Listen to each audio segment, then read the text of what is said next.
Slav evar baş hevanno çawa ku hûn dibînin li ser ekranê du mîvanê min hene. Birêz Yehuda Ben Yousef û Dr. Veysî Dag hûn her du jî bi xêratin. Spas Harabi. Welcome, Yehuda. He's asking, telling you welcome. Niha şerê ku dest pê kiriye li hember Îranê ya Îran jî retna sekine Îran jî gelek êriş pêkanîn. Niha Rêzdar Yehuda Ben Yousef û qasî 10 deqe em jê re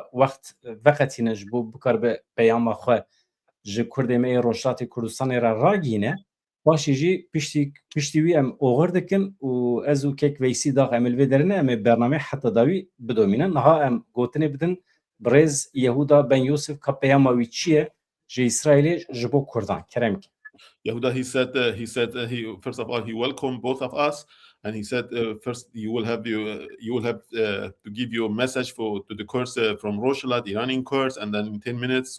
and then you will leave, and then we will continue. If there are any questions, they may ask you, and then you may respond. But otherwise, you free to leave. You also said you are very busy. You don't have that much time. But yes, please, the floor is yours. Thank you very much that you invite me again to this program. It's very good for me and for the nation in Kurdistan and Israel. Gelek spas. Kerem ji bo gelek girîng ji bo me ji bo civaka Kurd û civaka netawa Kurd û netawa cihûl İsrail. I must to say from Saturday 6 morning before the tech start, I go to the army. They invite me to the army. And I only back today at 6 o'clock. I make a shower and I come to talk with you guys, with all the people that hear of us. دبي روجا شمية سبه شبقي ساعة شاشة سبه بعد ما كان وقت ريزرفيس أتشوم أرتشة وبس إيرو ساعة شاشة هاتمه مس سري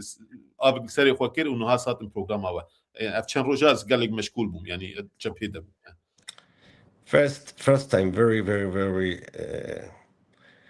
glad that what I promised it's happening. دبي قالك كيف خوش بوم تشي قوم تخمين ذكر وما حيز ذكر أو تشي دبي. And I know carefully that we don't leave Rojhilat alone, and we do as we can to help Rojhilat. I make a good connection with people in Rojhilat, and we do as we can to help them. دبي مش بيرنكين غيرك ام روشلات تاني نهيلن غيرك ام وانجي الوان خدي در كيفن دبي جبوي از ام علي كاريا وان دكن وتكيليا مبوان رهي وقالك تكيلي بوان ام داتين قالي روشلات. A lot of people ask me in the media if we give a guarantee to Rojhilat, Israel and USA give guarantee to Rojhilat to start the war. دبي قالك السوشيال ميديا 100%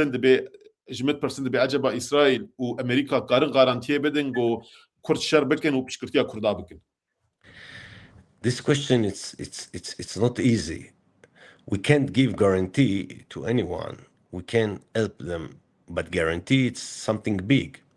Every nation that wants independence, she have to be fight about it,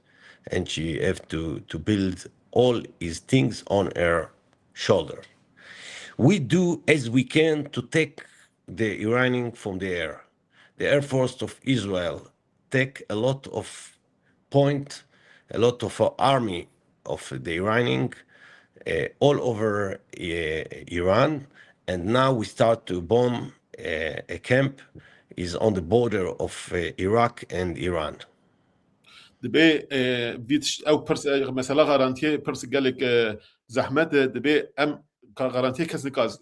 كسني كار بدي كسي لي أم بشكرتيا ويد كن أم بشكرتيا عندك كن كربيت شيء جرك زانب جرك أو مسؤوليته أخوة شر خوش بونه توي خوش بو أزادي أخو بخو بكون مسؤوليته أخو بخو بكون وقتا جو بإسرائيل بأمريكا جي كار بكون كرد نشعب قرتي هما أو تشي بخوازن بكون أو شيء الجوروي حسابي أخو بكون وش بو قال لي أخوة شر بكون أو قاربن تشتي جرين بدسخينن وش بو يد بينها برد بأما إسرائيل وأمريكا بإيريشي جي دبي نقطه جرين كرين لايران اي عسكري وين عسكري وبينها لقرقول سينور دخجي كردستان نابينا نزيك سينور عراقي وايراني امنوي داري دخل لي كورتاسي يعني دبي كورد جريك غارانتي زيدتر او مسؤوليات اخو بگن سرملي خوش بو نتوا خوش بو ازاديا خوش بو سرخبون اخو او تكوشين اخو بكن والجوروي او برياري خو بدن. You must know the fight that you do now, it's exactly like the fight exists Israel in 48. دبي اف شارجون ها كرد شارجو امدكن وشارجو كرجي دكن يعني وسا اندي لك بحثا ويدكن وك شر ضابونا اسرائيل حزار نسلو تشلو حشتا ما وسا شارج ام كتن قالك شرق برفره ونها شارجو ام كتنين عيني وك ويدميه. In 48 in Israel been only 2 million and a half Jew. That was all our state. دبي نوتو حزار نسدو تشلو حشتا ويشاغي ام بس 2 مليون لجهول اسرائيل بون ام تبي قال ما او لجارد او شرمد مشان يعني. And we don't have a guarantee for no one. The opposite. All of the country tell us not make a war. They tell us don't make a war. But Ben Gurion, he was the prime minister, he say, I go to fight, I want independent to the Jew state to Israel. دبي ويشاغي ما بخوا بريارا جبو تشلو حشتا ما بخوا بريارا خو بخدا كسي غارانتي ندا ما جو بشكرتيا ما بك جبرغو ولاتي ما بوش بولاتي خو ما مي شر بكن ام غارانتيش كسي نيكامس حتى قالك دولتا امريكا وروسيا ودولتي ده جمر جوتن نرنوي شري نكفن بي شري يا دولتا خو ايلان نك نختم دولتا خو ايلان بكن ويشارك مازن دركبه ل بن غريون ايجو دولتا اضابونا سرخبونا اسرائيل ايلان كرغو اف شر ما ام شر ازاديا خو بكن. Yes, in the United Nations, the vote was that we can build a state. But all our borders, all Syria, Jordan, Egypt, the Palestinian, Lebanon, everybody open a war against us. We want like 2 millions and they being like 15 million people against 2. دبي اريد او جهه يكبونا نتهوى ورد او قالك دولات اجمر جونرن لبجاردش الجورجو ام 2 مليون بون يعني بوريا ما بتشتات ما اوكر سروكي ما افتش كيرن ام 2 مليون بون مالهم بار مصر لهم بار اردن لهم بار سوري لبنان لهم بار عراقي لهم بار سوري لهم بار فلسطينيا ما بخوا شر ما بخوا بريارا خدا ما لهم بار حماس شركر ما بخوا بريارا خدا. And a lot of people die in this war. قالك مروفا جيانا خوا دستي خدان يعني هاتن كشتن. Now you have another point of view in Rojalat. You are like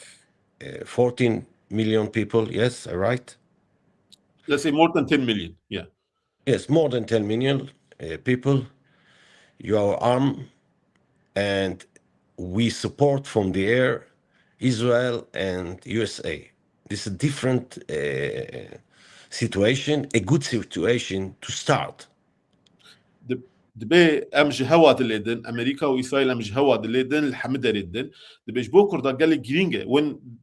14 مليون جو زيدي 10 مليون يعني ون 10 مليون هيزا وهي وامج هوا ليدخن ونقارن بينا دس بكن فرصتك ما زنش بو وتشد يعني او ام خو يعني كماني ديرك انديرك بشكرتيا وتشد. And you are fight against Iran that we are broke Iran, as you see. We broke everything. We fail all his leaderships, all the army commander, everybody. Israel destroyed them. دبي ما ابدو كان روجي سيرو جيد ما دربك برجران مليدا ما سركيشيا وان اي سروقاتي تقرن ما حمد تيك برين ايواني عسكري ما تيك برين ما قالك دربي برجران لوان ما وفلش عندن جهواده. So we can't give you a guarantee like people in Rojava, not Rojava, Rojalat all the time write to me. We want guarantee. We can't give guarantee. We can make all the places be ready that you go come and fight for your freedom. دبي قالك روش تسر سوشيال ميديا كردي روشلات جمرد نبيسن دبي كا غارانتيه بدن دبي امي شو غارانتيه مني كان بدن اجبرقو اولاتي ويا وامج هواد اللي يدخن ام ذاتا اللي يدخن ام وان دفلشي نج هواده وام ريجور بدكن ام ريجور بدكن جو اون اذا خو شري خو بكن يعني البنداوي نمي نقول كسب الشري وجور بك يعني وجار قالي وي ازاديه وي نتوا وي ون السروي اخي برياره خوون بدن و فرصتك مازن جوار هي قونها امريكا واسرائيل ليدن ايران دن وريج وربتكن وين كارن اذا قدر خد دستي خوخن. I don't think it's be another opportunity to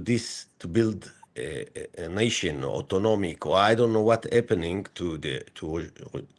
this place, to the area of the Kurds. دبي كرد بيتش كبير لكن دبي اف شانسي هانات شانسك ديروكي دستي وان دايش بونا كونسبت اخو سرخوبونه به فدراليزم به نتوي تشبه خوازن گوینا بخوازن جبانا فرصتك ديروكيه جو اف الوزيا جو هاي اب لوازيا رژیم جو تشيد به گوینا جي استفاده بكن و ارمانجا خو بيك بين و افرصه جاري نكف دستي وان بلكي. You are like us waiting to state 3000 years. ونجي وقت من بدولتنا البندا دولتها 2000 سال البندا دولتها خونه. You must to take this chance in two hands and fight and do as you can to take the area in your hand, to your hands. This is the time. This is only the time. دبي ون بدلو جان برخدانا خو بكن شر بكن و تشي وند خوازن اخا خو ولاتي خو بدستي خوخن بافشان سوي ديروكيه وافشان ناكب دستي يعني دستي ودا يعني جبو اخا خو ونجي 2000 سلام شو بي دولت ما مشي 2000 سلام دولت اخو اباكر جبو كردان ها فرصه جرين كتي دستي ون خو برياله خو بدن و شر خو بكن برخدانا خو بكن جو ما في خو اخا خو بدسخن. I think if you be in our border, we can give you guarantee, but you must to understand that it's far away. It's more than 2,000 miles from Israel to this place. To when airplane coming from Israel to this place, it's take hours.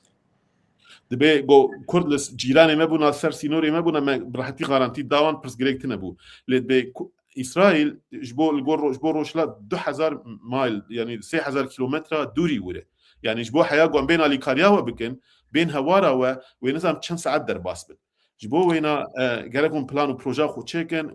والبندا غارانتي نمينن وين انسياتيف الدسي خو خنسي يعني تواز بيج سياسة برواكتيف ماشينن وبشتاخو بخدن. I know we have another enemy is now with silent. It's Turkey. The Turks don't want that you have a country. I see it in my media all the time. They write bad things about the Jew, about the Kurds, about everything. And they say you are not Kurds, you are Ottomanic. دبي امزان ترك دجمني منجي او سكنين لبندا فرصتنا امسر سوشيال ميديا وان شوبينن او رونانين واوج دبيجن ون كردن جبو ماد بي ون كردن ون عثمانيين يعني ترك خوازن تكيلي كرد وجهويا خرابكن جوان بي ون كردن يعني ون بمفكري داين خوازن بوان بليزن بشكل كي او هلوستي جوج بو كردا وك يهودا وان بيشكش دكن وبشكرتيا كردات كن خوازن ترك وانا خرابكن. I'm like I understand in a few days everything be opening. It's bomb all this area. It's bomb all the camps of the Iranian, and I think in a few days you can go inside. You can take your country back. دبينها ام قالك بدجواري لايران الدن ام ارتيشان حميد فلشينا ما نفجكن لدبي اسباورم كان روجي بيش وصا بفلشن قوم براحتي تيكفن بمشن همسر اخا خو جوان بستين براحتي يعني بيش برغو ام دربي بجران واندد. Maybe I write a few points and then exactly, yeah. I write in my paper that I'm very glad that you united all the groups of the Iranian Kurds united together. I'm up to be united. This is the system for access. دبي اس قال لك كيف خوش بمومد سر تويتر وسر انا نبيسا خو ارتيكل خوش من نبيسيه قال لك جو كرد بون يكتيا خو تشكر اتفاق خو تشكر او جبو سنترال قالك او جبو هبونا وغارانتيه يكتيا كردا وبشكرتيا بي امدكن. And another things to build a good connection with Barazani autonomic. You must be together. This is the system, to be together, to be one nation. دبی گل گرینگ گو قارب کرد جارد به باشوری کردستانی گل برزانی وانجی کار بکن دبی گرینگ یکتیا وچه به و پیوست کلی و هبه و مهر کردنه بکن های و شبدو هبه و خاله اساسی او گو نتوق وقت نتوق ایدابک یکتیا وان هبه بشکرتیا هبدو بکن. Another thing is happening now, and people write about it. A lot of Persians want to be that the Kurds be under the Iranian, under the prince together. This is another things we have to do something, lobbying, to find the way to make the two things together with peace, not with war. After we finish the things. دبی اینها تشک خطریک مزنجی هی تایبتشی لا فارساده ایرانیاده بین حالا شاه او رضا پهلوی او دخوازه کرده که من باندوراوی و خدمت آیب کنه بگرک ام لوبی بکن گرک ام لوبی بکن بی گو شرط نابوان و کردات چه به گو کرد و اول هبدو بکن و ما في کردا و قبول بکن دریا لوبی ده ام قارن بیتشی بکن بی گو شر بکن بی او خطریجی هی گو او حمد شتیخ بن کنترل خو و کرد هشام جوی شیار بن. In Israel, it's in our place. We have 2 points. Once that want that Iran be united, and once it's me make the lobby that I want to find a way that Kurds have independent. There's 2 view that we have to work about it, to from Israel to take it to the older world. We must work about it very carefully. Like I say, we must today, more than the last day, to bring all your parliament member of the Kurds of Europe and other places in the world together to make one committee, big committee. I want to come there, and everybody take his country and make all he can do to support this. دبیجه نهال اسرائیل جی دو فکر دو نرین هن نرینی که دبی گرک ایران یک بمینه یک عالی یک تیا ایرانی هب پرچنه به و دبی عالیه دی وقت من پشکرتیا وید کن گرک کرد ورده ستاتو یا خو اثر خبونه یا یعنی فدرال بعد ستاتو بستینن دبیج بوی گرک ام اسرائیل جی اکناب بکن و لوبی بکن و تایبتی جی کرد بنگل هفدو دورد رول گرینگ بلیزد بیاجی آمادن بیم اوروپا درک دام هفدو ببینن و بیج بوی اینا پپر کار بکن گو کرد جه خو ایرانی ده ببینن ستاتویا خو بستینن و دورده نینج بیت کرن و نکبن باندور یعنی او نکبن باندورا کورشا و ام اسرائیل او فکری گو هی یکتیا ایرانی او گرک امان اکنا بکن گو کرد دوی دری تایبت من بونا یعنی مدل خو پیشخن سر خو بونت بیجه یعنی ستاتو بستین وید بیجه بله. If I get out from the army and the sky in Israel be open, I want to come to Germany, and I make all I can with my good friend Veysî and another good friends all over the Europe, Kurdish, to make the committee a few days after or before the Nowruz. We have to sit in calm to bring everybody to sit together and make the decision that everyone take his country and is do as he can to support the political move. دبیجه چند روده دوینها ری هوا گرتی وقتا بلا فرقه جارد هرنو بین ری ببش بو مثلا شنها ری گرتی بلا فرقه نار ناین دبی وی چاقی ازوش بو من بیش بیازو هوالی خوی هجا ام کارم بین اوروپا گلک مروفی کورد ال دیاسپورا ببینن بوان رونه بوان با حما گهدار بکن و هموش کا وصابین سرماسه و هم پشکرتیا پروژاکی بکن یکتیک وان هبه بو مثلا روشلات دبیجه یعنی وصا هم بین جم هبدو و دنگی خو بکن یک. If you want to ask me something, it's this time you or someone from another place want to ask me, I'm here. If not, I tell you good evening, and I must to leave because tomorrow morning I have to go to the army again. دبی زور سپاس many thanks یهودا دبی جه بری نها ابتش وانشات مخواست جور بیجم هگر پرسی و هب زامادم از برسی بدم وقتا گو پرستنه به شب خوش ورد خوازم شبر گرک نها از هرم شبر گو سبه زو از هرم ارتش جارده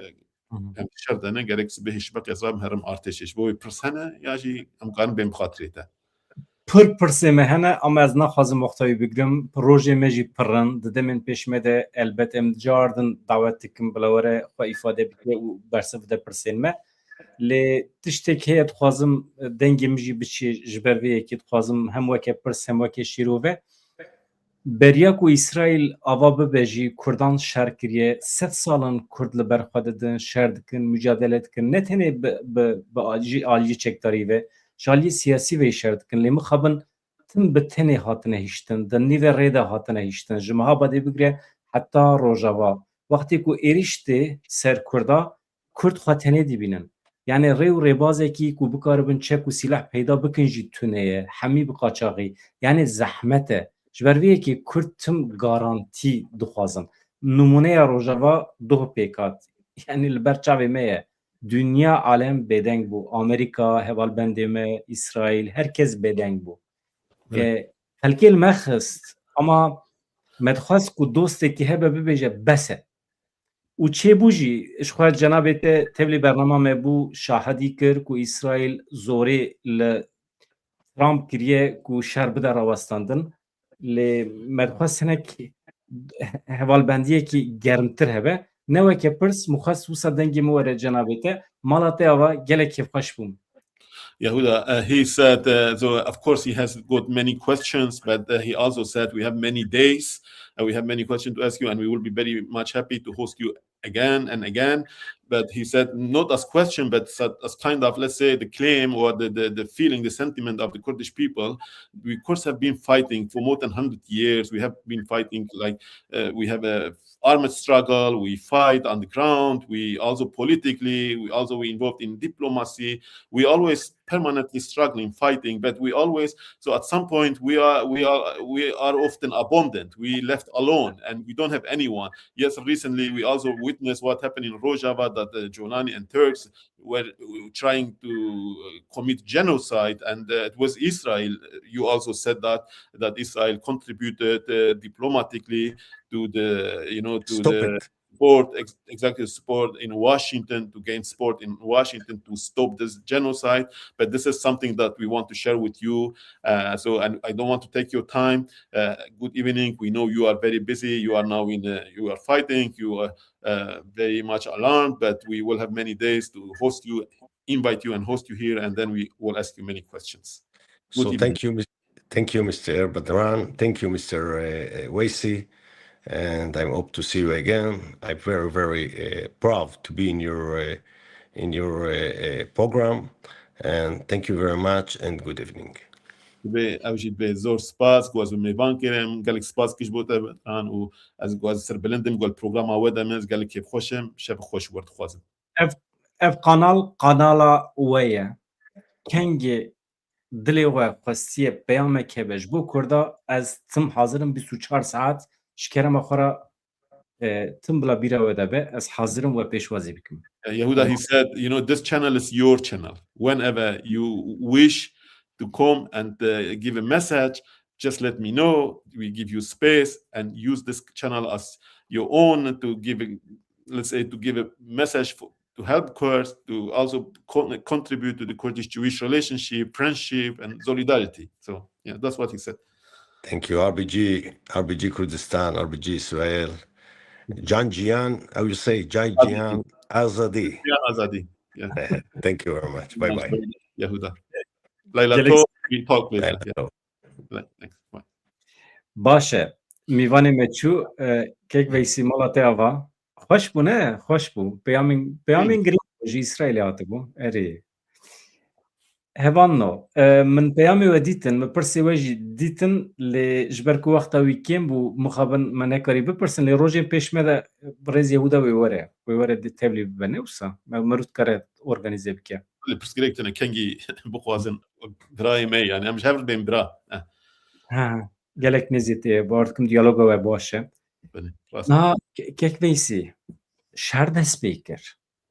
و چه به حالیمه دو میوانه مهبو آنالیز کرد پرانی بحثا ایرانی کرد نه حال کردا بته مرخ کرن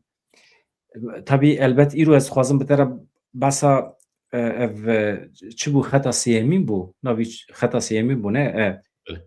ام دزانه خطا سیمین ام مجبور بون لروجاوی کردستان بکیون ناوی جبر کو هم اپوزیسیون نل گردلی مبو نه حکمت نل گردلی مبو ام مجبور بون لتاخا خو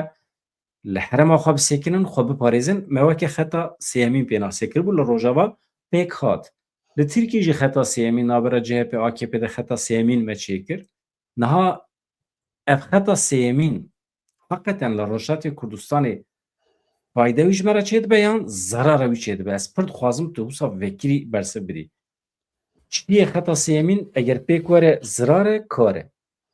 بله جار سپاس گواز میوان کرم و فرصت دن ما گم نرینه خوبین سر زمان گله گرینگش برگو گله کور تابتی نه تبي گله کور هرما روشلات انا وینج برگو تشیل شر تشی گوت قومن ل سر اخا کردستانی گله چید بو باندورا خوی گله باندورا خول کردات که گله کرد که ايش که مزندک شینن ايشاوي دكشينن لإيطاليا تالي مخابن بانجام استفاده ناكن جبرجو دولتي قال لك بهيس لورنج بو برجوندي خوتين ويدري لي وقو يهودا جيجو ابخو قال لك جرين دبين يعني راس قوت ثاني يقول ها فرصت كتي دستوا يعني قال لي خطا جانا دوستي اي زانغه اي اكاديميسين غوزبوان كارد كم جمرج بو مينا حرت من دانج بنغريون سروكي خو تقول او جسارتا ما تبي جهان جيجو تناغولي فرصت دي او حسدي او حس كرجو نها دماويه دولتها ما اعلان كر قدور قس ايريش هات سرما يهودا جين هاو مينادا ليجو جارد من بر خدا گوش بو انهاش بو وجي اش بو كرد روجافات جو فرصت كت دستوان يعني بو صبوري كي جو دل وجان جو اخا خو كي جو ترتيبه وجو اشكيد ابي ببينه وسا خولي جريده جو كرد روشلاج نها يهودا جو قال جرينج بو يعني نها غارانتي بخواجي تبلد يعني غارانتي كس نادي كسيش تالي ام كرد ملتك نتوك بسر بخونه ام سر اخا خونه بحزار صاله ام سر هرما زاغروسي وتايبتي روشلات 10,000 سال ديرو عمل ويدري هي يعني او اخا بافو كلمه يعني زانيغي وك هارفارد و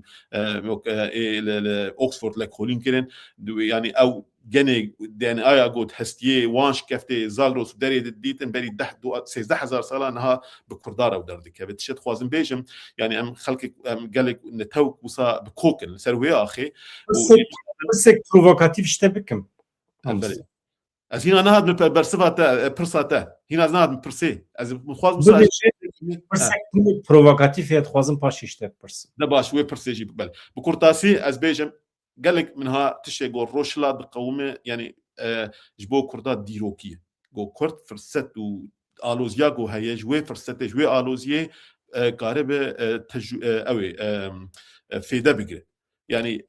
ارمانجا اسرائيل سياسه اسرائيل بو بين فهم كرنج بو تشزبت بيج اسرائيل ج 1908 ونها بشتي شر ايران وعراق خلاص بو ايد رجما ايراني هميني انرجيا خو نفرتا خو دشمناتيا خو الهمبر اسرائيل در خص بيش وبصلاه او تور او وكيل وك حماس حزب الله وحشابي فيداوي او جهه داعش بالا ابو حما وميليسي خوخسني لارمانج حرتم او بو ايريشي اسرائيل بكم تايبتي اسرائيلي وصاد فكرن حسيوان وصاي لبين هاد دما داوي اذا 2020 سياح حفته جوت مه جو حماس ايريشي مكرج ويتش حتى انها ام هاتنا بيواجويا داوي ام خوازم سري مار ايران طهران خمينيه ما اوكش ام خوازم رجيم حمي بهلوشين انها نتنياهو ابجو جاردس ايرو مثلا او اهبالي اكاديمي سلمان راخبين دبي كرد جرخو اماده بكن تشيغون هام الورد كن ام شرط مجال جو كرد ملتي درابن سربيا جو رجيم بخن يعني ارمانجا ما هو ناخذ يعني اسرائيل تجاري ناهي الاف رجيم سربيا بمينه جبرغا اوبريشن او نا اسرائيل ناخذ وان بريندار به خوازر رجيم تمامي تيك به جبو وينا كرد جبو كردا فرصتك ديروكي كتي دستيوان جو كرد بوزيشن كي بكرن جبو دبيتشر تشي دبم سر خطاسيا يعني خطا جو كرد بين سر خطاسيا عليكي ده صف يعني الدر في سياسته دكرن الدر في صحيح دكرن بري همتشي سر اخا كردا وشردبه دجمنه اسرائيل وامريكا ندوسي كردان ندجمنه كردانجي جبو برجوندي خولورن جبو امريكا جبو برجوندي خوي ابوري وجبو برجوندي ايغو بان اتفاقي ولايات عربه السعوديه اميرات بحمل دجي خوازن ايراني وقت رجم شعيبي كمش حمار قافه يا امريكا زي امريكا شو وقت ترامب نوات البجارتن شو اميرات والسعوديه كم تريليون بردا هفدو يعني یک جیشی گو ایران تگ ببین یعنی افتش گو امریکا که جبو برشوندی خود که وجبو اسرائیل نجبو برشوندی خود تنه تابی جبو برشوندی خود زن گو پتانسیلک مزن ایران هی مثلا پترول تشي بن عرضه قالك يعني جو رجم بك هذا قالك وقت استراتيجيك واخر برمزن حشتين نوت 2 مليون اسرائيل يكجي برشوندي واحد واسرائيل جبوها بونو تنبونا خوش برغو ایران جبوه قافه هبونو تنبونه یا 5 سال اسرائیل هر تم دبیم ترسا می مزن ایران امیروج بیتشید بین او میسایل او روکت گو دست ایران دنه داوین تل آویو يعني دابين خايفه حميد هجين باجار ده هجين جا حساب جو كيمياسال تخن سريوان روكتا ياجي اتوم جو بيشخن نوكلير تخن سريوانا وبافيجن اسرائيل تل ابيب حيا يروز اورشليم يقودوا جيردبين 4 دقائق عربي ايلات حياس نور لبنان 3 ساعات بالروكت كي قارن اسرائيل تيك بن جوي حماقات بكن ايران قاربه وسابق وايران فتواوي يعني او ايديولوجيا وان او جو يعني دولة اسرائيل ذات حانها قبول لكن بين سيونيستا غيرك او تنبكن لاسرائيل خوازه بيك غافا غوشبوي بونو تنبونيه خوازه تيك ببه وقتا جو تيك ببه ان ايجو زيدا جي استفاده بكن كردن غيرك كرد بنداويجي نمينن يعني كرد ام خطا سيانه ام بسكنن بيتشب يعني بدور رجيم سركب ازوي ويجي فهمت كم جالي كي دجبرغو كرد قال لك جارات نافان هيزي مزند تين عجقاندن لغيرك كرد برواكتيف بن وقتام خطا يمين بيجن تزاني ويشاغي تقدر دربي سياسات ناقتيفيتي بسكني بهلا تشوات به واد يمين جي خطا يمين غيرك ما فهم خطا يمين شي يعني خطا يمين قلت قريبي ارسلي لينين يعني ايجو لينين 1970 المانيا ويشاند روسيا بدزي جوهر الويدر الهمبر رجيما صار او بك شو رشي بك وانتك ببج بو لينين شو تشكر شو ويدري المان ارجو باشه بتكارتم جوان استفاده كر حياه الرجيم كت بشي ششحت مها وقت بولشويك سلوكي بارتي او سوفيت خصم دست اخوا يعني او روسيا موسكو خصم دست اخوا وسوسياليزم الدنيا يحمي بلاك نتشد خوازم بيجم او خطاويني سيامين دندري خدا جو اب زار كابيتاليست المان كابيتاليست لاجوان استفاده دكم جارد مثلا وقت افغانستاني مثلا امريكا بشغرتيا مهاجم طالبان ايرو مجاهدات كلن جيبولهم بر سوفيتي شربكن لوان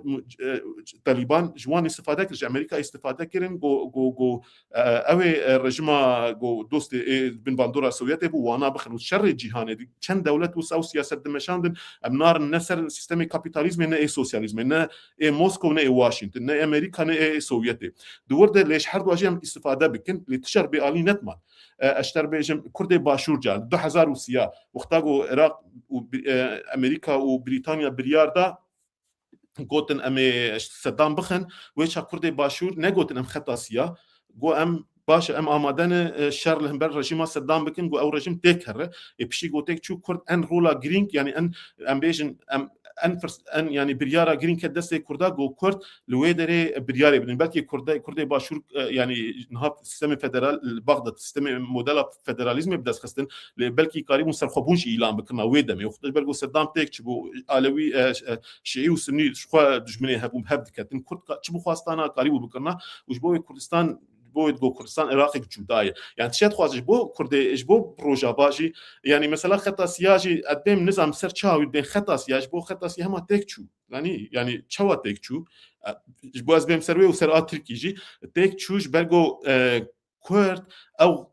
proaktif نزيك نبون فرصة ديروكي كاتن دسي وان قالك تشب ابخو شاهده ويمش اسرائيل وداري فرصة كاتن دسي كردا لكرج بو حساسيتنا او فرصة بكارناني يعني از راست يعني بيتشي بيجم ناخذ مساتي كم ديتايا لكرداغو حكي بروكتيف نزيك بكنا بيمان باراستني امزا بكنا وحكي بيتر فرهتر بفكريانا حساسيتي عشيره حساسيتي دولتات حساسيتي امرالي قلنا برچاف بلكي بسري خو اراده خو قريب قالك فرصه تبدا خستانا مثلا او مبهيس مثلا تبقى قوريدور تشبونا قوريدور داوود هناك بين قوريدور نابندلت يعني قوريدور جوجيسايل بين كردستاني سر اخر درزياد او قوريدور سري قالت تشمبهيس مثلا كرد بلكي رول جرينتر بليستانا سياستك هم لواشنطن هم شي لإسرائيل قوسا سياستك براسي دبلوماسي خورد بمشان بلكي أو قريدور تشيكنا وقت أو قريدور تشيكنا يعني قال لك فرصات كد سيكورد أزناب تابي قال لك كلام جهان وقت جو بوليتيك دولة عرب الوربو جولاني مثلا علي خارج وانسان إنجليز لور فرانسيس لور إنجليز وفرانسيس بلكي نتخواصن سود دستي كردا كيفاش برجو يعني دمجيوان بكرد بمدسلات وموديل أخو إيلام بكن دولتي برشا بكن لأو ناخذ أو موديل سايك بيكود خراب مثالا يعني قال لك زحمة تيجي هبون لكرد جارد الهمبر وان زحمة يا وحبكي برواكتيف نزيبون أجبرجو قال لك فرصة كدستي وان قريبو بلكي بنهار روش جدابون على كرد قوتن أم خطا يمين خطا يمين يعني جالي كده أوبوزيون هما كانوا أوبوزيون هبو داعش هبو النصرة هبو أوبوزيون أنقرة هبو مصر هبو رجيم هبو تزاني يعني كرجي بخار ريك يعني إنها خطا بين شابون يعني خطا كردا مرقار بيجي لام هم خطا سياس فيتشي فهمتكم وقت شخص نهاج بروش لاجي از فيتشي بيجم يا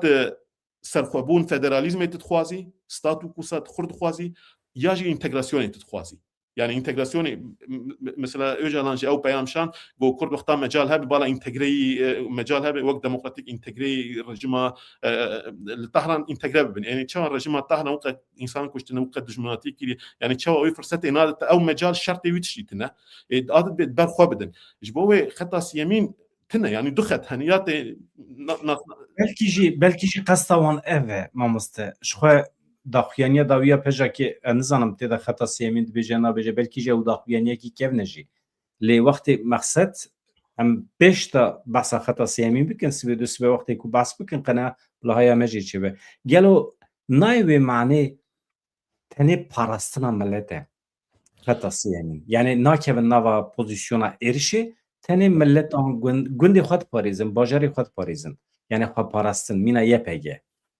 ما مستا اوجي بوزيونك نها بوزيونك باسيفه مثلا باراستنا تاني امنين يعني تشي نها يهودا جي اراسي انديريك او جو قوه تما تاني ما مستعمل كان يعني خود قارزن وهو هما اختاغو جريك فيزيونا مرحبا چما نها مثلا باوريا مدج بو كرد روشلات جو نها رژیم ایریش گودرن بسرد قارنج وی الوزي استفاده بكن وقارن از فيت تجي نها جدل وجان بيجم و جبو كرد روشلات تايبتي بجا تايبتي بارتي ديمقراط با كوملا ايجو او بيام اتفاقي مذكرنا جركش اتفاقي درباس بن اشينا وان بم از انها حكومتها هرما كردستان روشلات اعلان بكم حكومه از قال لي خد باريزم جا امريكا وجا اوروبا وشيزه ايجو اختوري جرينك لورن جوان راز بيجم از حكومتها خوجي ابادكم از انها مثلا لا رضا بهلوي الشاه دوه دركتي الفوكس تي في تبيجه البوتنسيال ايران ولقس هي 1 تريليون براويش امش امريكا تجارت بكن ام انرجي هي نظام شاي ام 1 تريليون برا امريكا بينن يعني وصابيت شي امريكا دبيجت بي او ويش هاغي ام تمشوتيات تشيت ام بتر بكن يعني لا رضا بهلوي خد كوك اختورك بيشكش دك يعني مشوتيات ويش دايتنا ويشكرت بيجبت شي فيزيون او زلاله بي ام بيتش امي بكن بنا برجوندياوت متهي برجوندي امريكا باش ينسر زمان وبي برجوندي فيدا ايران ام بيتش جوار بكن وام قارن بهفر يعني ونجي استفاده بكن جبو كردا كرجي قارن بيج ام حكومتها خوي روشلاتا فدرال لوقال ام اعلان دكن وش امريكا ام بيجن يكش بو عسكريه ما مادنه ون ما قبول بكن ستاتويا ما قبول بكن اما مادنه جحر هيده شر بكن بوتنسيال ما هي او هيزا ماينه توي هي ام 4 5 بارتي بونيك بارتي كوملي دجي بلكي اوجي تبليبن ام او هيزا ما هي يك او دو ام قارن اخا خب باريزن ام فرصت نادن مروفي تيروريست اي سني به شيعي به ايجو دجمناتيا وبك ام اخو خو جارد باريزن بو مثلا باراستني ام ستابيليتي يعني اولهيه ميل فيدري بينن جارد بيستيا قالمي اي مساله وقت الروجافا اي جواكي هي ام قارن وي خدمتي بكن يعني ام حكومتها ما يقرقنا ها حكومتها خو اعلان بكن حكومتها فدرالي روشلات او مشروطيته بدست خينن او تين قبول كرن بیانات کی تجی هبو بینم بیرا تماشاوان تو دبیجی وقتی که مروف پاسیف به اکتیف نبه هلک سناریوی انچید که مروف دیمینه دروی سناریوی شغه و زرار همه یعنی جبو تو بکار بیدنا و سناریوی دا جی بگرید به تو عالی کی هل بجیری صحیحی گوتنه تبو بارد کمه اري افتش مجواز فيتشي بيجم وقتا قلت به خطا سيمين ترو باسيف دكري يعني الرجيم اشتر نخت الرجيم دجمنيتي يعني الرجيم مولا همينيه الطهراني ابانا سروكي كردا قتل كرن بحزاره كردا القاندن سري وانجي كرن او كشتنا دانبر في شكا او هميني وقتا شورش نو اعلان كر جو بارتي كرد بارتي الشيطان يعني انا ببو ازوي قال باش شي مجبو مثلا قال يزيدي ازام حساس ليوان افتش جو بشكل مشروطيتا ويدرخصن جو كونكوجيلهم بالكردا بكن وكرد یک تنه روج بیجن کیجا روجه کردک جبون ناسنامه خوش بو زمانه خویش بو تشکی نهاتی دالقاندن دالقینه يعني دجمنه او رژیمک داگر کره بریجی ایران 1925 چه بویه قال که رضا پهلوی دور باوی و حتی ایرو سمکو آقا بانکوش قاضی محمد کوبرا کردستان سروکی دالقاندن حمد جارد بير هبالي محمد دالقاندن جارد امسانن بشتي جو رژیم تکشی چو هفته اونها شونده شرف دکتر قاسم رو شرف کندی کشتن يعني كرد فيتشي جرك باش زلال بندويده فيزيونا وان زلال به فيزيونا خود وقتا زلال به اختور الويد ريجي بشكل يهودا جي جو ام فرستي او دكن بالا كرد زلال بخستك كرد زلال به وكرد بشكل مرقاره تشوا برجونديه كردا وبرجونديه ما تشين هبدو جرك كرد حتى موسى وقت يعني انا بزاني ماكياولي جرك كرد فين بكن باش مثلا ماكيولوجي سر بينا قالك تشتاد بيجي مثلا بيتجرك تجار نبي هيزك نويترال نبي هيزا سيمين تبي هيزا سيمين تهم ده هيز شر هبدودكن جو هيزك بسركبه او هيز جو بسركبه دور اشتر نابي اليكاريات ناكد برجو ويشتر بيجي وقتا ما الشرط كير تبشكرتيا ما نكر تاخد علي وايجو وندا جيبك ونفرت بك الهمبرتا وبوقتا اسكتم تعديه و ايش بسرمتها تبشكرتيا ما نكر جان هذه كينا خول همبرتا داخل يعني كرت خجارد الناف حرب عجقين جيبو جو كرت فيزيونا وان هبه وصا براغماتيك نيزيك ببن يعني جيبو برجوندي خو نا ايداليست يعني برواكتيف نا ايداليست نا ايديولوژي دوی چرچويده زيدايش بو برجوندي فرصت گوجوی آلوزی در کبن چوا امید کار بینن و دوی چرچوی ده چوا خو پیشکش بکن دوی باوریه بدن گو آلی کاریه بستینن یهودا جی گم کان آلی کاریه بدن امنی کان خارنتیه بدن وقتا کرد چوا کان باوریه بستینن هیز آمه هیه 5000 شربان ما گریلای ما پیشمرگی ما ام کارن شر بکن و ام سر عرده سر آخا ام نوک عملی وان نوک وکیلی وان جبو برجوندیا گلی خو و او رژیم تکر نه امریکا نه اسرائیل از ویت شینا بجم کرد پشتا خو بواند یا کس تجار من گوت و استجار جنا بجم اد هیز راسیونال جبو برجوندیا خو ورن و تجاری يعني وقلي جهور راست 2000 وحيس السال دي روك اوان هي هبدو فهم لكن اسر وان فكر لكولينا من سرويه او تكليهن او حسكرن هي حسكرن هي لجارد وقتات بالدوله تكليه دولتها تيجو هرتن وقت سروك وزير الدربي امريكا جي كيسنجر خوشي جهود هفته و50 وقتا كرد باشور جي تيك چون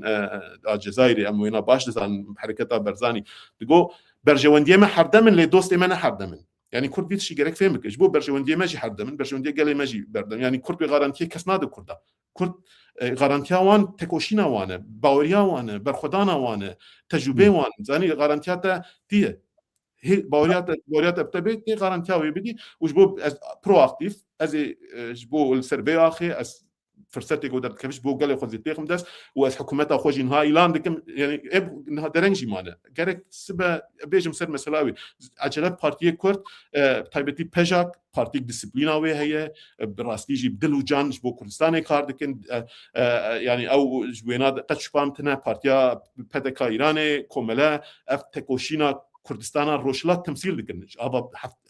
تشلو ششا حتى انها يعني اف بارتي هنا حرتمها مانه باك جارد او نتوا كردستاني دردخم بيش او حسيواني كردستاني هنا هبدو تمام بكن ایران ایرش سروان کر شخواه ویجی جوانا لحات يعني ایران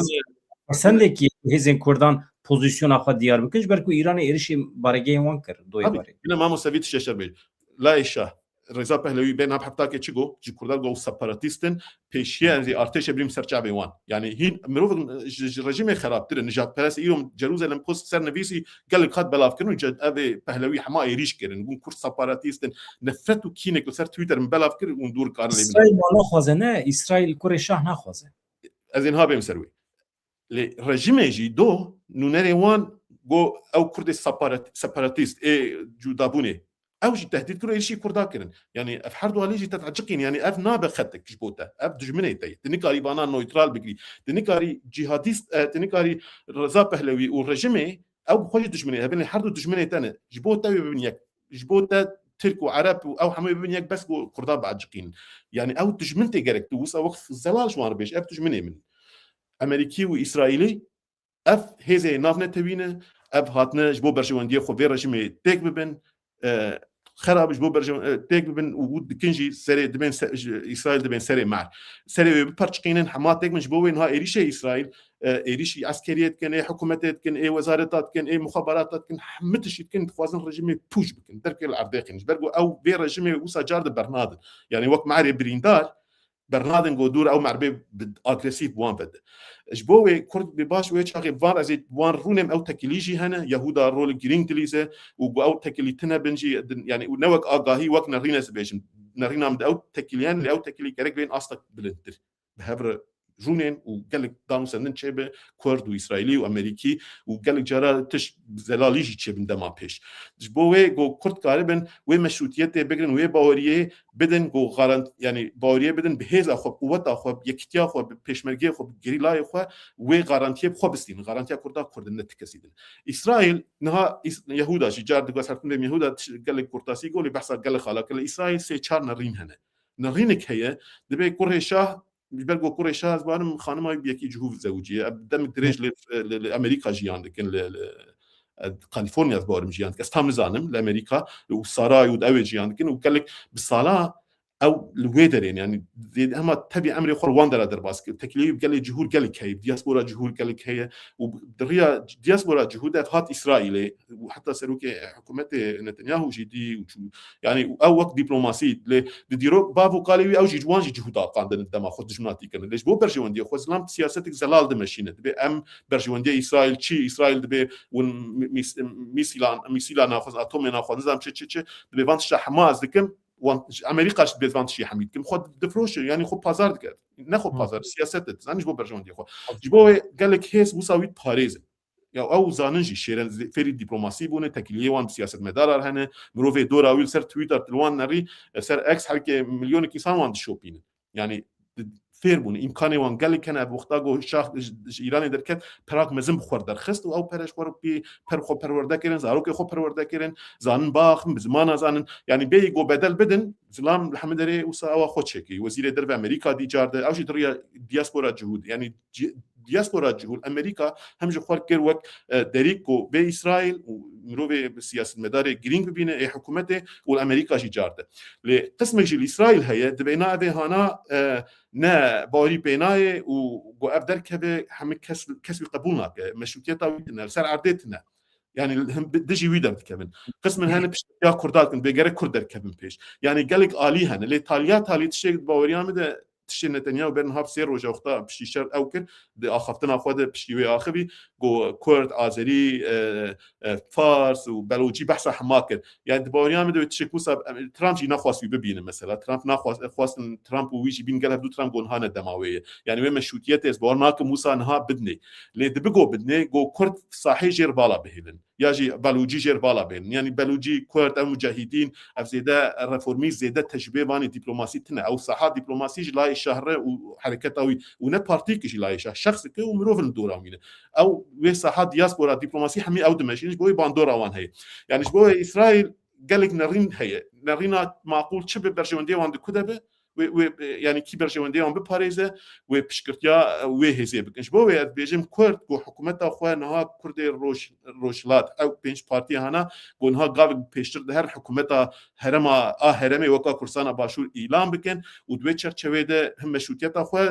مشروطيت بدسخن هم هلا عسكري ده وهلا دبلوماسيه ده جيغ دبلوماسيه خو خرد بكنت يعني از باريام دش سدي 20 انرجي خو بدن هلا عسكري سدي حشتي بدن دبلوماسي لواشنطن واليروزالم اوروبا ريتش قسا او جي هيزك اللي هيزك مارجينال اجبو كرد روجافا جيب درباس به نا اكتيا اوروبا نا دولتي اوروبا نا فرنسا ونا انجليزي نوسا زيدا ريتش قسا باندورا وان هيز نابمنا لايغو قدره روشلات انا بين براستيجي دغو هر ياجي نو ديزاين دك ميماري وي ايغو وقت توري وبنغها وي تشيت كي اسرائيل وامريكا بش انرجي هيزا وي هي بهبر وي ديزاين دك جوي كرد كره خو بتشين بانا فان هيزا وبان هيزا ونت مثلا تشرچوا ايديولوژيك براتيا كلا وايداليزم وتشتي وسا بروكت رال تشرچوا رال بوليتيك ده برجوندي يك بيكي برجونديات تشي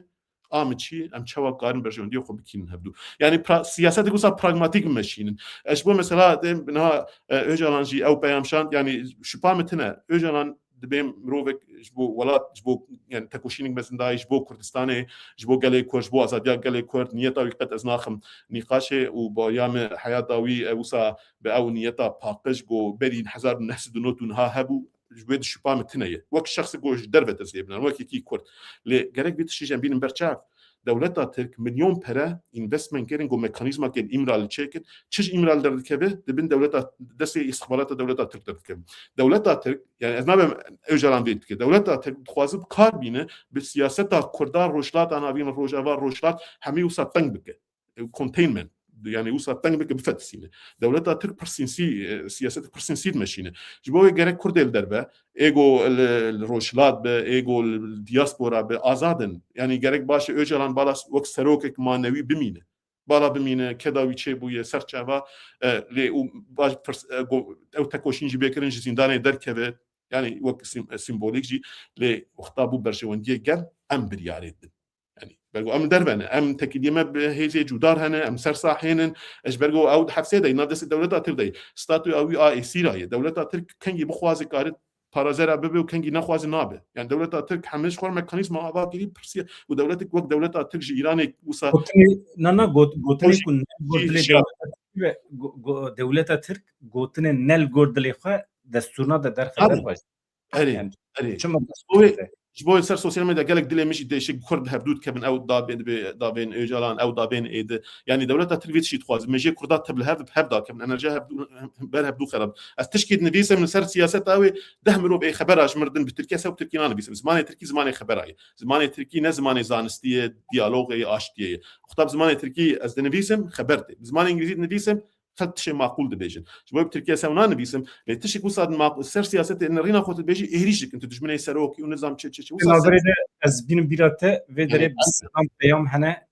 یک حقارت کی تنه تمامی سپاسکن کیف خوشی خاطین زمان جبرکو کردیه ام بخب خانه بله جبركو ام بخب خانه ملت حميد سر فكرامه جبركو ام برجواندي ومنفعات ملت كرد خوازم راسته بله ارمانجا ماجي قوي يعني سر سوسيال ميديا بتشتي وسا تشيت بن يعني دولتها ترك او دولتها تبدناف كردات تشيكوسا افاكيري جو كرد انرجي خو هم بدو كاربك هم بدو شبيك او بيتاجان او ديجيتال قورجي تشتي نظام شي يعني جرك كرد دمك وصل جرك كرد بيتر وك يهودا جيجو يكتيا خو شي بكين دس خو بدن هبدو وبشكل كينها فرصه ديروكيش مرشيت به جبو قال خو قدره قال خوي قدره نتوكي دستي مده يعني ابخو اكاديميسيان كل اشتر راستي صاممي دل بيج است بارتياناغرم لوك اكاديميسيان لكولين ودبلوماسيه تشبيجي از خو هم بر تشيارم هم بر نتوا كرد از خو مسؤول دبینم ادبن بری 3 سالی با وکالمه فرصت وقتا شر جهانی یکمی خلاص بو عثمانی الوشيه شاشتي كان قالك مش ويدر زي درخن وقدرها قال كي 6 سال ده 2 سال ده 1000 سال ده متخن غارانتي قالك ام خو مشكل نيزيك بنا ابارتيك وايديولوجي يعني رينا موسى بله از ویجی بپرسم تشتکو گوادن مگود پرووکاتیف يعني هن در دور دنابا کردان ده هنه ادعا دکن کو اسرائیل دخوازه کردان لهمبر دولتین هرمه بده شر کرن يعني جي لهمبر ملتين هرمه يعني بده بيجن ملت دولت سربي شد بيجي يعني اسرائيل ده بسياستك وثابت بهنك وثابت هن بيجو هنك اذناب مولويه لوقت تخميني يعني حبه سياستها رال بوليتيك ده يا ده سياستها اثر براغماتيزم ده تشرچوا وتنيه زاني بشق كيدري برشونديات ورهبت وسا تخي برشونديا خويتشتي ده بيجو هنك دي اسرائيل ده هبن بخوازن جو كرد حرتم مثلا كردانيه تشار سركرنج برجو كرد حرتم الوزيل وان دولتا تشيكن جو او دولته دجمني وان جو اذا بناف بخب خدا كم كردا كم وزعيف تشي وسا ده بيجو شخص هبه لسياسه اسرائيل ابد ده جيبو كرداجي حرتم ده بيجرك كرد ده وقتا كردستانك لهرمي تشيبه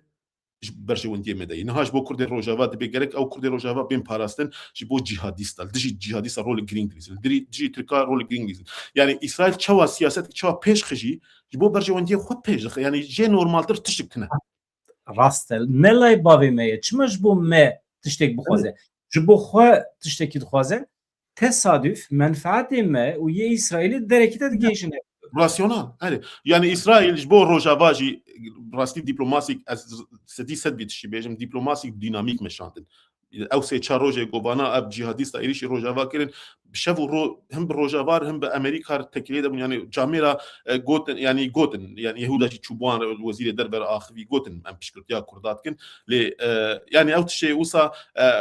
إلهام أحمد جابتش على سر زمان قبل مركز التكلية أو السناتور لينسي جراهام مثلا أو يبقى إنسياتيف مزخ دس إخوة أو باندورا أورشليم قال يصير هابو يعني أفتشها يك جبوا وك إنساني ودجي جبوا برشونديه وان دبي كرد جرك دور ده من كرد بالانس لكن جهاديستا اب جهاديست راديقال يعني بوريا امريكا جو اسرائيل جا كسي بوان جهاديست داعش والنصره وحياه طاهر الشام جولاني بكي قال لك اوي وان بوري بوان ناي دولتها ترك نهاد اسرائيل دولتها ترك شور دبي دولتها ترك شينا ايران دغري تهديدا مزن دولتها تركش بومه دولتها ترنتني دولتك بسري خوين هاو مليسي خو او مليسات شتك او وكيلات شتك او تشرشوا براي مسلمين ده غازا باندوران سر حماس هي او جهاديست سوريا هي لليبيا هي وكيد ان هذا دولتها تبد خوازب مصر وبليبيا اليه كده وج اليه بحري ده وج اليه سر سوريا اردن خوازن هاي اسرائيل تخن تشبري اسرائيل بفتسين يعني دولتها ترك سياستك وصاد ماشي حيا افريقيا او صومالي لا اسرائيل ايران خوازن او تشرش بلوقات تركا بشكين يعني او وصا تركاش خور قافد بين اللي بيتشي جارك كرت حرتم زانبن اسرائيل نكو ربابي كرداي اسرائيل نهات روجافاجي ني روشلات بشكرتيا كرداجي نك مجبوريتها ويتنا ها وقتاغو وانو كردا بهبر تشك بيامك مذاكرين واسرائيل ويش مجبور او بياما جو مذاكر ياجي او سوزي جودا كردا بيك بينا لي جارك وي سوزي بده ليش بو روجافا سوز ندا لي او سوز قريب بستن دا كردا بيجو قريب بستن فرصت كاتن دسي كردا وغو باسيف نزيكون ناق كم دتاج بو روشلات بيجونها تكليب وان هبو جرك هبه تشي ببه زاني جرك كرد بيتشي او بخوازن يعني نها قالك تشتاج بو مثلا اجوان دوستي اكاديميسيان جوان تشنات بيجم تجار نيغوتن حرتن بيت تمام لقول امكاني خو ليه حرتن برجون جوان اساسه ما مست يعني بيتشي جرك نها جبو كرتاجي وسا مجبو تشي ام تشنات خوازن جبو برجون جا قالما جبو مرب حم كثير بامريكا وباسرائيل جي وبحم كثير بتركارجي بالرجيميرجي وقتا برجون جا قالما تهبه امكانن رونين يعني جرك او راسيونال مرا نزيب نحيسي ونها ما بيج انت ما بشكرتيا منا كسنا مجبوري كسي البيت هذا دولتنا يعني جرك سيستمي تكلينا بنتهي مرا فين بك زاني دولت دبي سيستمي دولت دولت يعني دبي انترناشونال كوميونيتي جواكا نبنتوي انارشيه جبوجو دولتك سر بيامين جرك دولت قدر اتفاقي بكيجر بين بالانس اوف باور يعني تشوا او دسلاتيه تخن بالانس كيجو مثلا ايراني او لواسبو وقتاغو نهار روس وتشين خودي دركتا بلكي امريكا اسرائيل ايريشي وين كرنا مثلا يعني بالانسك تشد بو يتشاغي لو اختاغو دولتك ضعيف ديك وقت تيك في سفرا غورا دولتها تخوازوي بخو يعني ليش بوق او دوله ني خوارن برجونديا بهبر كمان برجونديا بيمانا تشكن بهبر كاردكن وكرشي جريك وك راسيونال نزيك بنا وتشرشورال بوليتيك براغماتيك نزيك بن برواكتيف نزيك بن البندا تشي حسينا بتشما اسرائيل علي كاريا منك اسرائيل منفرد يعني اسرائيل جبوت بفروش ما تشتسي اسرائيل كيغو اسرائيل تلني بريش تشندا اسرائيل اسرائيل برجونديا ويهبو بشكرتياتا بقتنا بشكرتياتا ناك اسرائيل تركار بري كاردكر بري رجما مولا بالشاه قريشه تكليون استراتيجيك هبو يعني تركار يقدر دولتها كمين اسرائيل قبول كي دولتها تركيا يعني جبو برجوندي خو بفانار كاردكر جبونا بفان دولتار كاردكر وتكليه خو كردار وصا بشارتي تجبت كردي باشور جبل صدام دجمني وان بو كردي باشور بحركه من المسافر كاردكر بشكرتيا وان دكر سلاح داوان استخبارات داوان كردا جارد استخبارات داوان ياشي قالك جهود در خستن يعني بهبر كاردكر ثاني گوتنه هبو فرکی فامجرا هاتبو حواله بکارانی بو دبیجه د ژیان د سیاست د ام ببیجن باشتره د سیاست د تشته هری خطر نه او کومرو بریاره کی شاش بده تشته خطر او کومرو بریاره درنگ بده د بریار درنگ او جانا ماموس از بيت بيجن دبين خوازي سروك كردا دركه بگوش او حسي ويني ششاهنه دبين انسان بينش حسي وان هنه گو ايش شابه گو ايش شابه تزاني به سالك 2 سالده تشو به پیشاته والگروت برياري بدي درنگ نميني يعني او دبين بنكريون حسي ويني ششاه بوش بوي دولتا اسرائيل قام دولتا خو اعلان دكن والگور گو قسا تشتي هات سري كردي باشور جوان جي حمكسي گو دولتا اعلان نكن ونظام خطر و ايريش وبكن وك يهودا جي گو ما كسب هدار نكر ما قام اعلان مكن بوريا مبمتي وما شاركر لهم بشش حف دولتها وما زورا وان بردور اخا خو ام 2 مليون بون يعني وقتا اراده هب او خستك بكردي روش لاجي كان بيتشي بكن نها دولتا ترکیه دست پی کریه کردین رشتات کردستان تهدید دیگه دبیجه اگر هون لگوری منمشن و عقوبته و ببه وکه یا حلبه اشتدي ستبوسا اري النجمرنا ناتش غريبه يعني ذاتا هذا دولتها ترك بيتشيجي الاسرائيلي قالت موسى تخمين هي دبي دولتها ترك ودروجنا ماشي دركت اصلا نقول تخميني دروجنا ما دركت دولتها ترك ودولتها الرجيم ايراني بهذا كاردك دولتها ترك الرجيم ايراني بيتر وصاد الرجفت بالرجيم دبي اوج تيكفه دولتها يعني دولتها الرجيم ايراني جي هلوش استند مين دبي بيشا كردابه دولتها ترك ارمانجا حماوه يعني شو بيشا كرداسي بيجرمش بوي چه امکانه وی هبه بکتینه گو کردا بفتسینه وش بوین ها رژیم شوی کار وقتا دولت ترک زانه به گو رژیم روجا وی داویه و او هر بمبا داوی و ترک و رژیم اخ وش بو خوش امریکا بیش بنم او کشتن دولت ترک فرصت چیه گره کرد فرصت این و دجمنه کرداجی براسید تایبتی دولت ترک ایران باش گو اسرائیل هی جانات بیجم گو بیش حقوان تیدر ل دولت ترجی پرسینسیه یعنی کردا تحملان نتنی دولت و رژیم ملاجي وصار سر سوشيال ميديا وقتها كوم كوجيل الروجافات شيبو دولتها تبصر سوشيال ميديا كيف تكير يعني قالك ام دجمنه ياخذ باش باش ناس ممكن ديروكا خو باش بيت شي جاز بيج ما مسته اي مختال تركاد نرم زانيه تشوال تركاد نرم از زيلانتين بيرا خو وقتها دايكي كرد غوب دو جانابو دغرتن زيكي وانجيت كرين زاروك جي درد خصن ابوش كليال تركاد نرم يعني الدرس مدنا مختار صاغي كرشوتان يعني من رينا مسار تركا ولو على راسي بيجم جيبوي مثلا اشكي وان بيويسنا كبال اول مالا خو بن ازوال ناكوجم ازل مالا خو بن او منكوج هركز اجد وی قناعتي ما انا هاد فان دمن داويدا باس ابشتاين دكن اد بيجم از شوخ نبو مجبر کو تشتكو هاتي سريمه تشتكو دولت تركيا سريمه جوان دوسيا ابشتاين پر گرانترن طبيعي يعني بساقيم شوطاندني كوم كوجي كرنا ناس تمام المقدة خكر يا زمانك تابعيل تدري الدنيا وقت داغر كريات دوش ابو انجليز داغر كربو متينجر بون فرانسيز متينجر بون تمتينجر از زمان تشي تابعي الانسان كي قد خنكرن دوازده ايلون دايك كرد نقاري بكره خور قال كردي باخبن دغريان كومونيكاسيون وان حسيبو يعني دولتها قاتل عام كرنا كشتنا نرخيمه بيليستنا نهاجي عم حمد تشتيتك يعني ايه مش بوي دولتها ترك انا دجمنه يعني وقت دوله او دجمنه منه مجبور ام خب باريزن مجبور خب باريزن وقت قال ترك دب قال جوداه لا مجبور بوان براب يعني او سوسيولوجي بو قلت بيكير بي براما مستقرك انثروبولوجيا مالبات بي تعشير بي اتنيسيتي بي لتشكمو تركاتشينه هبدو تنا يعني سوسيولوجيا ويجي تنا هي او تخوازن حرتم سردست بالمجبور شب كردار ناخوازن ما في زمان كردي ده قبول ناكن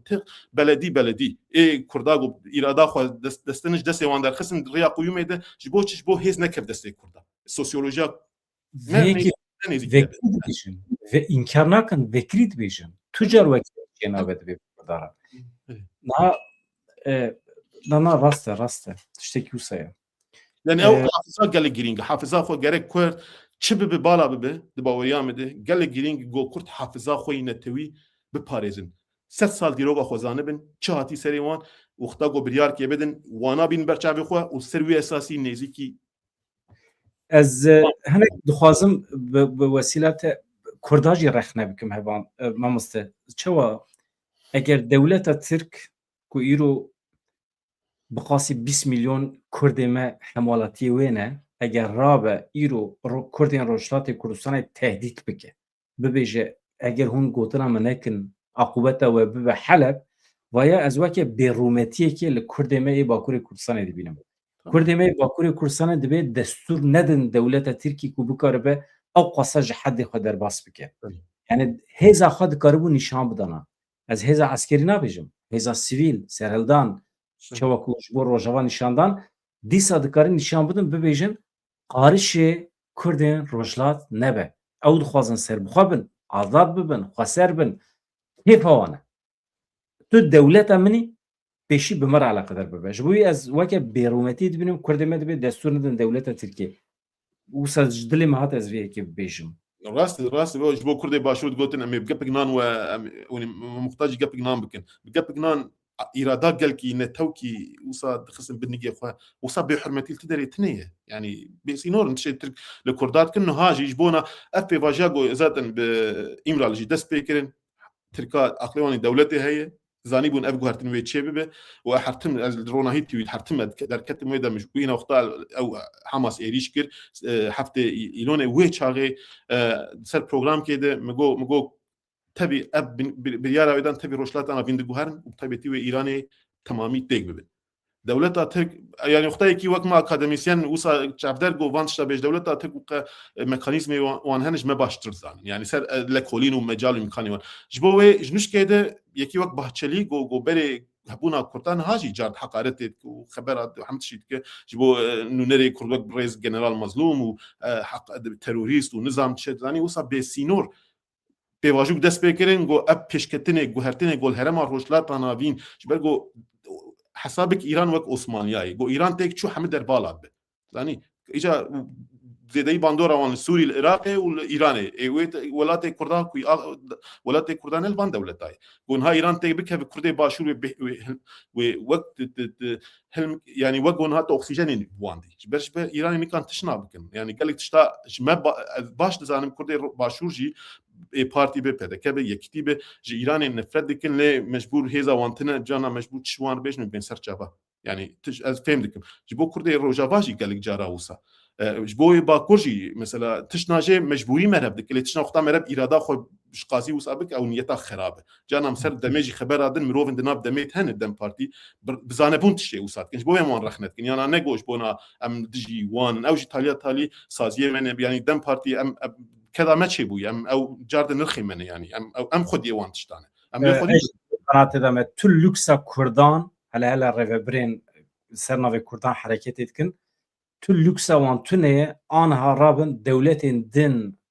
كو زرار نتانه كردا وكي دجمني لام بكن والدولة التركيجي كو حتى نها 6 ساله زرار هري مزنداي كردا وكي دوست ببينن يعني بمن منطقينايه تاني دوس خلاص كرداش هنا ايه دمت جوهرن ون مد حاله بكن بمن خديه كردا يا تشوا دولتات بي خديه ايجو بروجات كونكوجيل الروجافات ماشين دولتات ترك ذاتن دبلوماسيا نامنا تويل كت دولتات تركيش عشيره دبر ايجو الجم هيزي روجافا كارد كنا وعشيره انا هم بر كردا تركا بدزي وان امادات كرين جو رابن سرهلدان لهم بر روجافا ورابونجي وقال لك كشتن وان عشيره يعني دولتات ترك تلاوي تحمد ريت هي يك وقت در كبه دم بارتي بدنجي كردا اندام وان بدنجي كردا هاتيه البجارتن دبي gerek دولتا تقرب الكردا خودي در كبه يعني تشات بيت بيجي كرد بيت شي باش بزانبن دجمني مي ست سالان تركن عربن فارسن وقت دولتا زبيجن بلكي مروفن شخصي نافو عند هبن توليرانس وان هبن يعني وجداني وان هبه وقت دولة يعني دولات الشيعي السني وتركيا جوسا ناف حرب هذا وقت سكولار تبينن وقت وسا اوروبي چند خود دجمنه هبن لیختاد بگت مثلا کردات بن یک وجبوي از خطا سيمين خوشاش دمين مش برجو خطا دخت هنا دجمنه تاهي او هيز جوبي ونختك هيز جبو برجون ياخذ خطي داناين لي دخت هنا خطا نتوي خطا ستاتو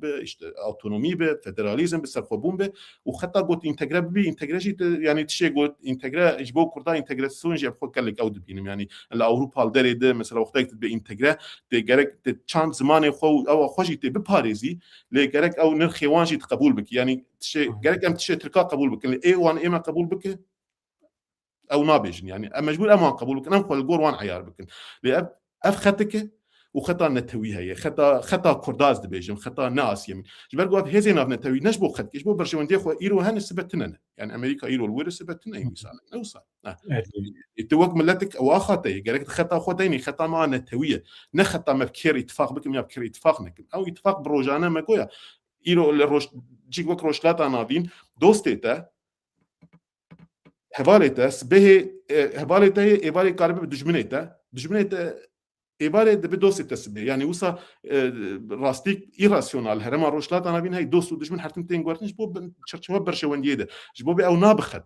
لخطأ يا أنا توي يا تشيقو تيل الفرز كنت وانا قبول بك وكيد خطأ سيها بقى نابين اللي وقت مجو تويا بيتشي هاي الشر جهاني مثلا دخت هبون يجبرجو ده سوسياليزم أو خطك وكابيتاليزم خطك وإمبرياليزم مثلا جبوا أمريكات قوتن يعني ياجي جبو لينين مثلا تشوا او بكاراني جبو يتشي قوات بيجم كرد قاربن اتفاقا بكن نيغو قالي خوتيخن خطري كردي روشلات لي قاربن استفاده بكن هيزي نافنا توي جو اسرائيل بامريكا بكي بجو بين ويدر بخواسن هرمي بغهرن كردار وك يعني قال جرينج كوشوانا استفاده بكن والرجيم ناب خطا يكمي بقوا دجمني وان الرجيم حروان تهديدك يعني قال لك مرة تشناجي هالشيار به اما سیگرک سپاس کم ساعت ما در باس بو ساعت و 10 دقیقه جیت بهوری تیر تجیبو پر کیف خوش بوم مجر هنکی بخیرات هنک زلال بو مسئله گوتنی تی داوی هبن ام بگرن و ام خاطر جه ولا بخواسم نا جارد بخواه وقو مگو اوی از گل گرینگ دبینم گو هیزی کرد روشلات حکومتا هرما روشلات کردستان انها اعلام بکن دمدماویه او فرصت الدوان جو وقت مشروع قبول كرن پیشکش بکن با ام هنه ام وقت هیس هنه شیل عسکری ام هنه تهز مجاهدين حبكي هي زوان هي وبالوجي حبكي هي لتهز لعسكري تجربه وهيز وقت كرداي كسيتنا وكرد قارن بشكل مشروطيته بستينن وقارن وقت كرد باشور قارن 2003 وشابانا بهيزي وقت امريكا كار كرن دور كتم بغداد وسر ماسيمان مثلا يعني فرصه بتشبه لجاليه دشي جارد يعني جرينج دباريا من السيت تشتن یک ستاتو غارانتی بکن دده و جوان هیزی نابنتوی بخوازن گو گله کرد بپارێزن گو کمکوشی چینه به و تاس یادجی عسکری و دیپلماسی پشکرتیا کردا بکن پیشا کردا بکن و کرج با همشی آماده بن از وسات بیجم و زور سپاس حبکی از نخوشم جی مسام سرمگرتی بلکی حبکی زیدم چونو هاتن لیبورینا خود خوازن و سپاس گواز میوان کرم جارده باش بو پر زلال بو هر هبی شامیم گلک سپاس خاطر هوان دو خاطری وجی سلاو ریس دم باش سرچاوا دم باش